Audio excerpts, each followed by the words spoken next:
আরে ও দাদা, আপনার লুঙ্গির পেছনটা তো ছেঁড়া, জয় বাংলা দেখা যাচ্ছে, লুঙ্গিটা সামনের দিকে একটু ঘুরিয়ে পড়ুন। আচ্ছা দাদা, আপনাকে একটা কথা বলবো। হ্যাঁ বলেন। লুঙ্গির পেছন ছিঁড়া জয় বাংলা দেখা যাচ্ছে, সে তো আমি মারলাম। হ্যাঁ। ঠিক আছে, এবার পেছন ছিঁড়া লুঙ্গি সামনের দিকে ঘুরিয়ে পড়লে তোমার সোনার বাংলা দেখা যাবে। আমার তো কথা বেশি বুঝেন নাকি? একই ছোট আমনে মোরে বিয়ে হইরে প্রতারণা হরছেন। অমাতার ইয়া তুই কও কি মুই তোর লাগে কি প্রতারণা হচ্ছি? আমনে কিরে কাটতে কোন আমনে মোরে একটু ভালোবাসছেন? ভালো না বাসলে পোলামাইয়া গুলো কি গাঙ্গের তন বাসিয়েছে? হেলে মোর হাতের মিন্দি লাল হইলে নাকি? Excuse me. জি ভাইয়া বলেন। আপনি না অনেক কিউট। তাই নাকি? Thank you. আচ্ছা, আপনাকে পটায় আই লাভ ইউ বলবো না আই লাভ ইউ বলে পটাবো? আপনাকে গালি দিয়ে থাপড়াবো না থাপড়ায় গালি দিব?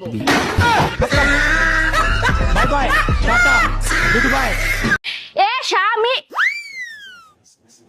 না, স্বামীর তো নাম ধরে ডাকা যাইবে না। দাদা শ্বশুরে বলছে স্বামীর নাম ধরে ডাকলে হেলে বলে অমঙ্গল হয়। তাইলে কি কইয়া ডাকবো, কি কইয়া ডাকবো, কি পাইছি।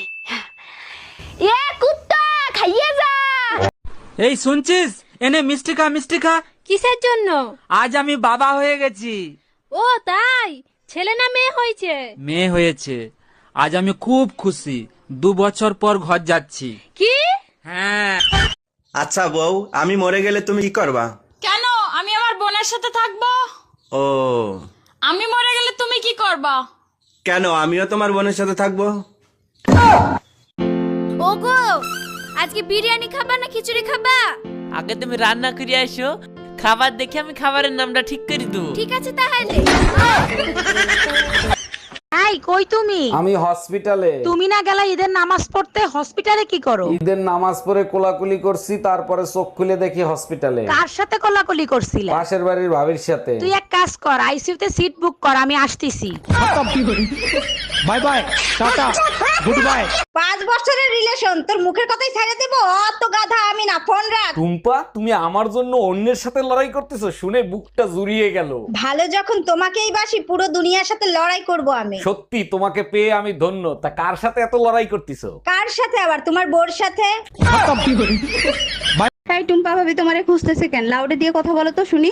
জি ভাবি বলেন। ভাই, আপনার পার্সোনাল ফোন নাম্বারটা আমাকে একটু দিবেন? আপনি জানেন এলাকাটা শূন্য ছিল, তারপরে 17টা বাড়ি হয়েছে, তার ভিতরে 11টা 5তলা বিল্ডিং হয়েছে, তার ভিতরে 44টা ফ্যামিলি আসছে, 99টা ছেলে মেয়ে আছে, 56টা ভাবি আছে, কারো সাহস হয় না আমার নাম্বার চাওয়ার। আপনি চাইলেন কেন? আর কখনো নাম্বার চাবেন না, বুঝতে পারছেন? জি ভাই, বুঝতে পারছি। ঠিক কাজ করছো।